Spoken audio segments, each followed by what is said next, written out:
Fashion हो गया है। आम्बेडकर आम्बेडकर आम्बेडकर आम्बेडकर आम्बेडकर आम्बेडकर। इतना नाम अगर भगवान का लेते तो 7 जन्मों तक स्वर्ग मिल जाता। अच्छी बात है। नमस्कार, मैं कुमार जयकांत स्वागत करता हूं। तो आपने देखा किस तरीके से हमारे माननीय श्री गृह मंत्री अमित शाह जी ने बाबा साहब के बारे में जो टिप्पणी की है, उस पर संसद में एक घमासान युद्ध छिड़ा हुआ है।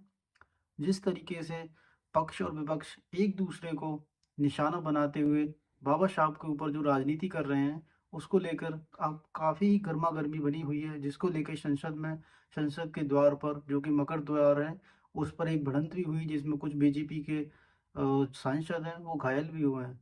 अब वास्तविकता क्या है, वो तो जाँच के बाद ही पता चलेगी, परंतु जिस तरीके से अंबेडकर जी को लेके बीजेपी के कांग्रेस पर जो आरोप लग रहे हैं, बीजेपी का कहना है ये वही कांग्रेस है जिसने बाबा साहब को चुनाव में जीतने नहीं दिया, जिस कांग्रेस ने एक लंबे समय तक बाबा साहब का फोटो नहीं लगाया, जबकि कांग्रेस के कई-कई नेताओं के संसद में फोटो लगे रहे, बाबा साहब के फोटो को नहीं लगाया गया।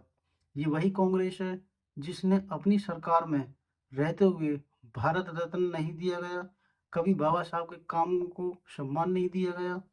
बीजेपी ने कहा कि हम वो पार्टी हैं जिसने आने के बाद बाबा साहब के जितने भी सभी जगह हैं उनको चिन्हित किया और उनको विकसित करने का कार्य किया। वहीं अंबेडकर जी को लेके कांग्रेस के भी बीजेपी पर आरोप लगे रहे हैं कि ये एक एंटी कॉन्स्टिट्यूशनल पार्टी है, आरएसएस की विचारधाराओं पे चलती है। वह आरएसएस जो एंटी संविधान है, जिसने एक लंबे समय तक राष्ट्रीय तिरंगा को स्वीकार नहीं किया, बाबा साहब की शव यात्राएँ निकाली।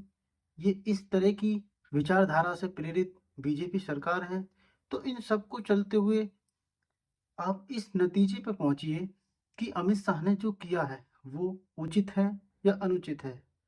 मेरा इस पर एक ही मत है कि माननीय गृह मंत्री जी से गलती तो हुई है। क्यों?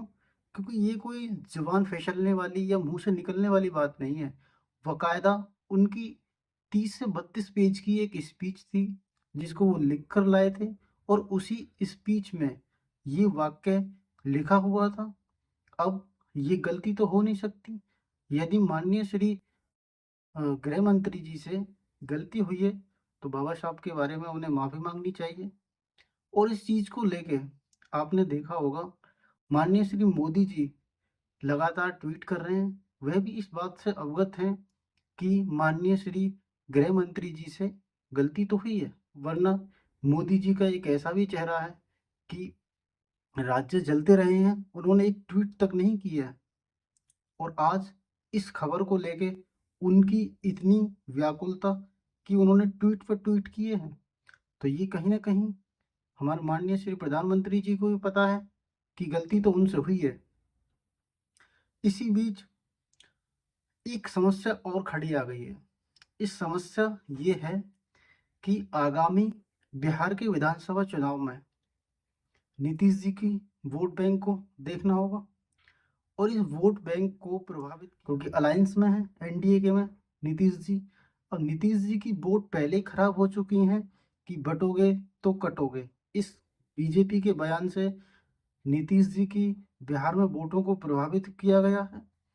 अब इस एसटी एससी की वोटों को भी प्रभावित करने की जो मंशा है या जो मतलब संभावना है, वो कहीं न कहीं देखी जा सकती है कि किस तरीके से बीजेपी के एक कैबिनेट मंत्री, केंद्रीय मंत्री और आप कह सकते हैं, कहना क्या जो कि हैं वास्तव में आपके गृह मंत्री हैं, उनके द्वारा इस तरीके का विवाद कहीं न कहीं एससी एसटी की जो वोट बैंक है उसको प्रभावित करेगी।